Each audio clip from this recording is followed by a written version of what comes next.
साधक की गुरु के प्रति मुख्य प्रार्थना ही मौन प्रार्थना उसको जीवन दर्शन देती है।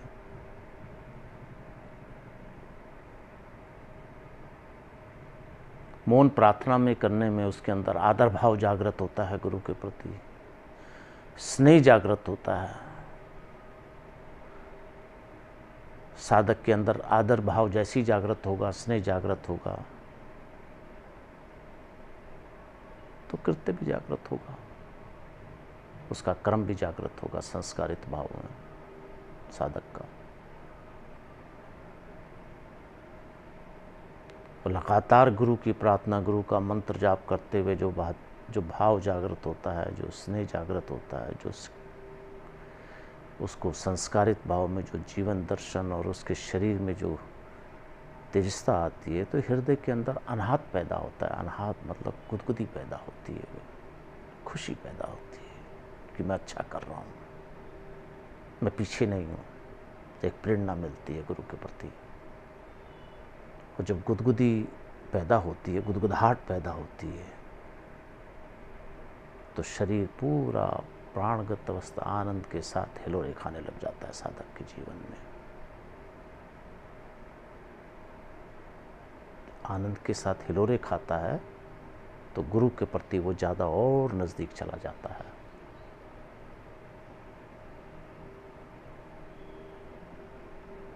अनुष्ठान के द्वारा, जाप के द्वारा, प्रेम के द्वारा, स्नेह के द्वारा नज़दीक जाता रहता है।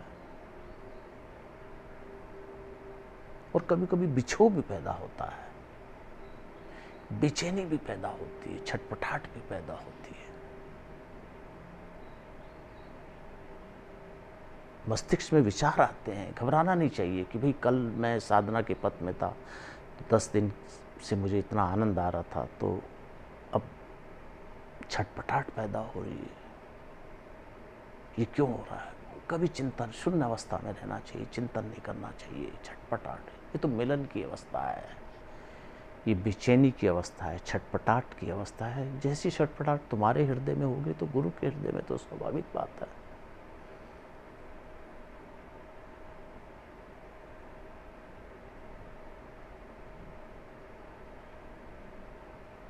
और गुरु को तो इतनी प्रसन्नता होती है अपने शिष्य को तैयार करने के लिए कि आदर भाव से उसको तैयार करूँगा।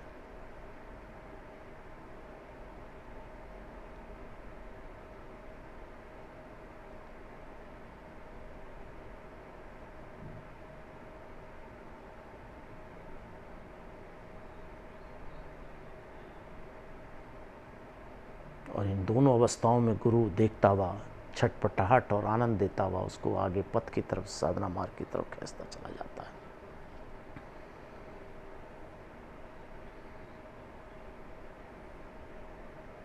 नित्य नए उतार चढ़ाव, अनुभूतियाँ, ज्ञान, चेतना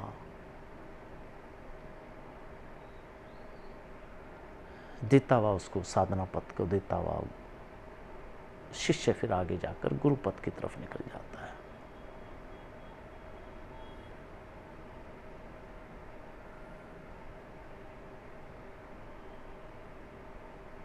मुझे नहीं लगता कि कोई शिष्य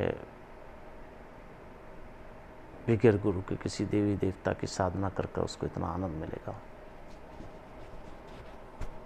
जब तक वो गुरु के प्रति स्नेह भाव, श्रद्धा भाव, प्रेम भाव, समर्पण भाव नहीं रहेगा, तो उसको किसी भी आध्यात्मिक की ऊंचाइयाँ हस्तगत करने में परेशानी पैदा होगी, आनंद प्राप्त नहीं होगा। गुरु के साथ ही उसको जीवन का आनंद प्राप्त होगा। तो शिष्य का सिर तो गुरु के चरणों में धरोहर के रूप में होता है।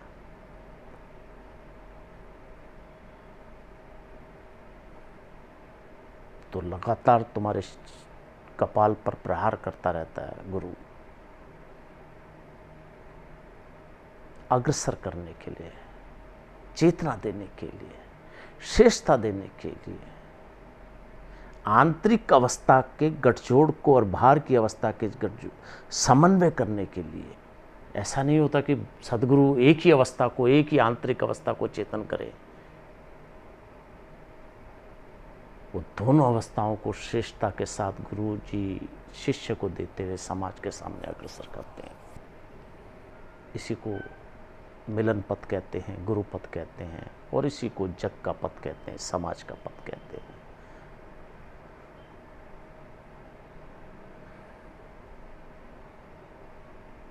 तब वो समाज में अपने गुरु के पथ को आगे लाता हुआ, चेतनता देता हुआ एक नई अनुभूतियाँ देता है समाज को। यही श्रेष्ठता है साधक की, यही चेतनता है। गुरु के पथ को, गुरु के ज्ञान को, गुरु की चेतनता को साधक समाज के सामने अग्रसर करे,